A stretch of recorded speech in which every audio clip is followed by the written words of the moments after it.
పార్టీలో నాకు సహకరించినటువంటి పెద్దలకి, ముఖ్యంగా బీసీ వర్గాలకు సంబంధించినటువంటి నా అనుచరులకు, ప్రజలకు, నాకు అన్ని విధాలుగా సహకరించినటువంటి పార్టీ సభ్యులందరూ కూడా నా హృదయపూర్వక కృతజ్ఞతలు తెలియజేస్తున్నాను. పార్టీని వేయటం కొంత బాధాకరమైనప్పుడు కూడా నా వ్యక్తిగత ప్రయోజనాల కోసం నేను వెళ్ళలేదు.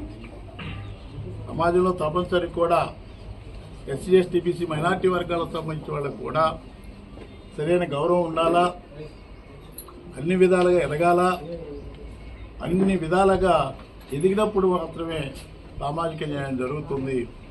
రాజ్యాంగం ప్రకారం కూడా స్వేచ్ఛ, సమానత్వం, సౌభాతృత్వం, అదేవిధంగా ఆత్మగౌరవం అనేది ప్రధానంగా ఉంటుంది.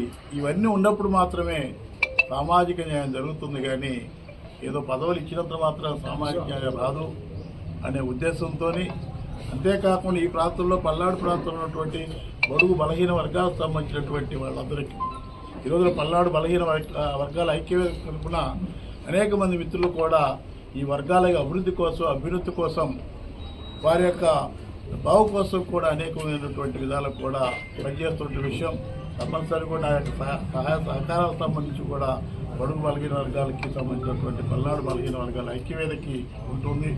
ఎవరు కూడా ఎస్సీ, ఎస్టీ, బీసీ, మైనార్టీ వర్గాలకు సంబంధించిన అందరూ కూడా ధైర్యంగా ఉండండి. మీ ఓటు మీరు వినియోగించుకోండి. అదేవిధంగా కూడా ఎలాంటి ప్రలోభాలకు కానివ్వండి, ఎలాంటి ఇబ్బందులకు కానివ్వండి, ఎలాంటి ఒత్తిడికి కానీ లోను కాకుండా కూడా స్వచ్ఛందంగా మీ ఓటు వినియోగించుకోమని కూడా అందరికీ మనవి చేస్తుంది.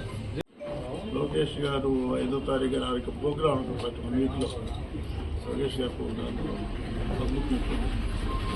మీకు ఎమ్మెల్యే టికెట్ కూడా ఆశించి మీరు ఎమ్మెల్యే టికెట్ కూడా వదులుకున్నారు. మీకు ఏదైనా పదవులు హామీ ఏమైనా వచ్చిందో తెలుగుదేశం పార్టీ నుంచి? టికెట్ ఆశించాము, రాలేదు విషయం మాట్లాడాం. పార్టీ ఏ మేరకు అవకాశం ఉంటే ఆ మేరకు చేసేది. స్పష్టమైన హామీ ఏమన్నా? పార్టీ అవసరాల మేరకు ఏది అవసరమైతే పార్టీ ఏ విధంగా నన్ను ఉపయోగపెట్టుకోవాలో ఆ విధంగా ఉపయోగపెట్టుకోవాలి.